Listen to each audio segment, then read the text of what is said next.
Hi everyone, Ohayo gozaimasu. Welcome! This channel is for Japanese learners of English.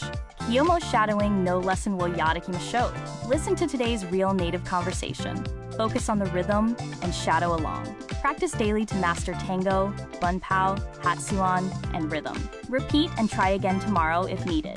Zehi. Chanaru no toroku wo onegai shimasu. Okay, are you ready? Here we go. So ever had one of those moments where you're just completely taken aback by something, like a total surprise? Oh, for sure. Those are the best.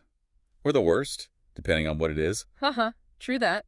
But what interesting is that there are so many ways to express that feeling, right? It's not just one word. Yeah, it's like a whole spectrum of surprise. From a mild, that's unexpected, all the way to, I'm completely floored. Exactly.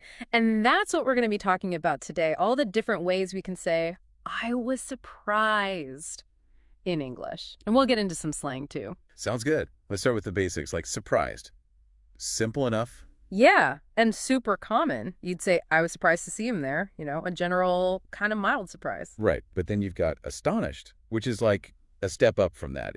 For when you're not just a little surprised, but like very, very surprised. Oh, yeah, like the magician's performance, right? I was astonished by the magician's performance. Like, your jaw just drops. Totally. And then there's amazed. That's when you're not just surprised, but also impressed or in awe. Like when you see the Grand Canyon or something, you'd say, we were amazed at the beauty. Something like that. That's a good one. So how does flabbergasted fit in all of this? Ah, flabbergasted. That's when you're not just surprised, you're practically speechless. It's a really strong word. Yeah, that's like, I was flabbergasted when I heard the news. Total shock. And then you also have shocked. Shock definitely has an element of being negatively surprised, you know? It's not just surprised, but it's like disturbing. Right. Like he was shocked to hear about the accident.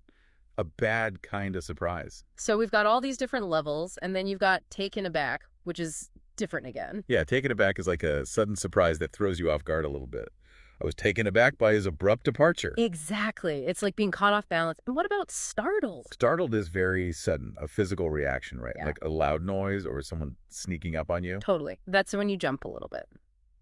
So where does blown away fit into the spectrum of shock and surprise?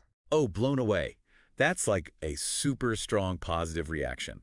Like the orchestra just blew him away with their incredible performance. Ooh, that's interesting. What about when you want to show disbelief? I mean, how do you say, you no way in English? Right. No way is a great one. Casual and like, ooh, I cannot believe this. Yeah, you're kidding. Or are you serious? Are also good, right? When you're doubting if the other person is telling you the truth. For sure. And those are all pretty common. But what about some slang? Let's get into the slang. How about be gobsmacked? Have you heard that one? Gobsmacked. Yeah, that's a British slang.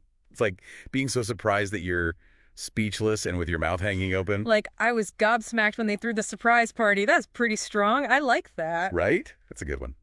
So what if instead of shock, we just want to show like agreement? How do we do that? Well, there's exactly a classic for when you completely agree with someone. Like, that's exactly what I was thinking. And that's when you just add totally or absolutely. You know, Right. Those are like the universal signals for, yep, that's right. Exactly. And it gets even better with completely and definitely.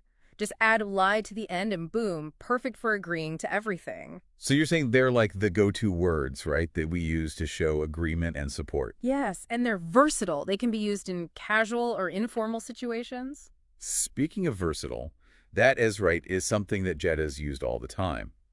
But how does it vary from that is correct?